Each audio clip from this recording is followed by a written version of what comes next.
This is a piezoelectric microvalve. It is almost 5 times smaller than your fingernail, but it's so critical that if it fails, it could put the entire crew at risk within minutes. Artemis 2's entire system stands about 322 feet tall. It weighs an insane 2.6 million kilograms. That is more than combined weight of 400 elephants. But this humongous machine is at the mercy of elements smaller than your fingernail, the ones they couldn't afford to see fail during the mission. The first one is a piezoelectric microvalve. These systems are used in spacecraft systems like Orion. The crew inside Orion depends on a perfectly controlled atmosphere, a precise balance of oxygen and pressure. To manage this, spacecraft use extremely precise valves. Some of it relies on the piezoelectric effect, where a tiny crystal expands by just a few micrometers when electricity is applied. This microscopic movement can open or close a flow of gas. This acts like a breathing gate for the spacecraft. But in deep space, even a small failure in these systems can disrupt pressure control or oxygen regulation, putting the crew at serious risk. And the craziest part? The core mechanism behind this control can be just a few millimeters wide, smaller than your fingernail. But the real villain of any spacecraft appears the moment it enters space. It's invisible, silent, and everywhere. Its single hit can corrupt the brain of a spacecraft, forcing it to make the wrong decision. To understand what it does, think about your phone. When you save a photo, it goes into memory. Inside that memory are millions of tiny switches, either on, 1, or off, 0. But in space, those switches are under attack. Imagine space as a shooting gallery of high-speed protons and cosmic rays. The craziest part is all of these rays are flying at nearly the speed of light. When one of these invisible particles hits a memory chip inside a spacecraft, it can disturb the electrical state and flip a 0 into a 1. In technical terms, this is called a single event upset, and when that happens, it can lead to a bit flip. It's like you're playing a game and your character suddenly walks off a cliff because the controls glitched.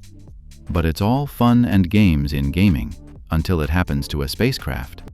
On Artemis 2, Orion's flight computer acts as the brain of the spacecraft. It calculates critical burn timings, exactly how long the engines need to fire to guide the crew safely home.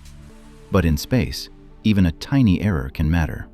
If a cosmic ray causes a single event upset and corrupts a critical calculation, it could disrupt navigation or maneuver timing, putting the entire trajectory at risk. But this is where a tiny superhero comes to its rescue. So small, it's almost 3 times smaller than your fingernail. Maybe more, if you're not this person. To prevent these rays from harming the spacecraft, engineers use radiation-hardened SRAM, or static random access memory. These are tiny memory chips designed to resist these effects. They are built to survive in one of the most hostile environments in the universe. On its way to the moon, Orion must pass through a danger zone, Van Allen radiation belts. These are zones packed with high-energy particles that can disrupt electronics. To survive this environment, NASA uses radiation-hardened electronics and multiple layers of redundancy to protect critical systems from errors caused by radiation. With all these equipments, the mission is almost a success. When the spacecraft reaches its destination, most people think it's time to celebrate. But in reality, the riskiest part is still left: the journey back to Earth. When the spacecraft starts descending towards Earth's atmosphere, it can reach speeds of around 25,000 miles per hour. This compresses the air so violently that it turns into a wall of fire around the capsule. NASA says Orion's heat shield is expected to see about 5,000 degrees Fahrenheit on return. This is about half as hot as the sun. But this is where their Ant-Man comes to their rescue. This technology is incredibly small. The fiber itself is about the width of a human hair.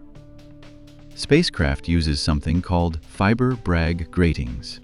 These are microscopic, laser-etched patterns inside a glass fiber. When the heat shield stretches or heats up, the spacing between these patterns changes. A beam of light is sent through the fiber, and the color of the light that reflects back reveals exactly how much stress the structure is under. It's like the nervous system of the spacecraft. NASA uses advanced sensing systems, including fiber optic technologies. Fiber-based sensors are especially valuable because they can survive intense heat, resist electromagnetic interference, and continue transmitting data even when the spacecraft is surrounded by plasma. In simple words, while everything outside is on fire, these systems can still talk to the spacecraft's brain. And the craziest part?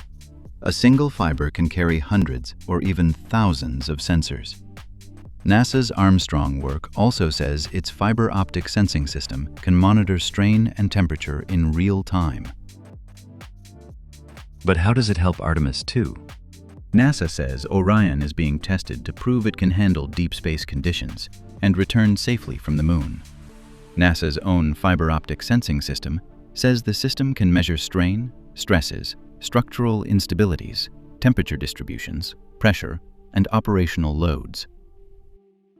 The biggest blessing for the crew is they are completely safe from extreme heat or freezing vacuum in space. But that is also their biggest curse. The crew is completely isolated from the outside environment. Outside, the spacecraft is surrounded by extreme heat or freezing vacuum. But inside, the crew feels none of it. Inside the spacecraft, everything from temperature to air pressure is carefully controlled to keep them alive. But this is exactly the problem. When the spacecraft reaches insane speed of 25,000 miles per hour, the air in front of the capsule gets compressed so violently that temperatures outside can reach almost 5,000 degrees Fahrenheit. But despite this heat, the spacecraft still stays safe. The credit goes to Iron Man's shield. In technical terms, they call it the Orion's heat shield. It is made from an ablative material known as avcoat that absorbs and burns away heat as the spacecraft slams into Earth's atmosphere. But the problem is, no one can see what's happening inside that shield. What if there's an unnoticed hidden crack or structural weakness?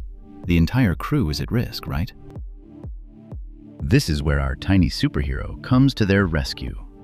This component is around 10 times smaller than your fingernail. These are temperature sensors, and they act like the spacecraft's thermometers. As temperatures change, their internal electrical resistance shifts, and that tiny change is instantly read by the spacecraft's computer. This allows Orion to monitor, in real time, whether heat is staying where it should, or creeping into critical systems. If the data shows temperatures rising beyond safe limits, the spacecraft can adjust its orientation. It can change its angle through the atmosphere to control how much heat it absorbs. On the other hand, engineers on Earth are watching this data every second, ready to guide decisions if something looks wrong. Multiple layers of thermal protection, insulation, and redundant monitoring systems are built in, so even if one part starts to struggle, others can still keep the crew safe. The crew is shielded from the heat and the vacuum of space, but one danger could still bypass everything. As Orion leaves Earth's atmosphere, it enters a region filled with invisible radiation, high-energy particles moving at nearly the speed of light. These particles can interfere with the spacecraft's electronics. Worst part, it can also damage human cells and increase cancer risk. So scientists found its solution in this tiny masterpiece. These are the dosimeter chips. They are just about 5 times smaller than your fingernail, but hold the power to save lives and the mission both. These sensors measure 2 things. First, it constantly measures how much radiation is hitting the spacecraft, second by second. Second, they also measure how much cumulative dose absorbed by astronauts in real time. They track exposure to galactic cosmic rays and solar particles. Eventually, they send that data back to the computer and to engineers on Earth, so they know exactly what the crew is being exposed to. This data could save the crew and the entire mission. Once the spacecraft knows how much radiation it's facing, The onboard systems can adjust how different electronics operate, protecting sensitive components from damage. Critical systems can switch to safer modes, reduce activity. At the same time, the engineers tracing this data play a life-saving role. They track how much radiation the crew is being exposed to and compare it with strict safety limits. If levels begin to rise, they can change the mission plan, adjusting the spacecraft's orientation, limiting certain activities, or delaying operations to reduce exposure. Because even though the crew can't feel it at the moment, every second of exposure matters. And on Earth, there are people making sure those invisible risks never cross the line.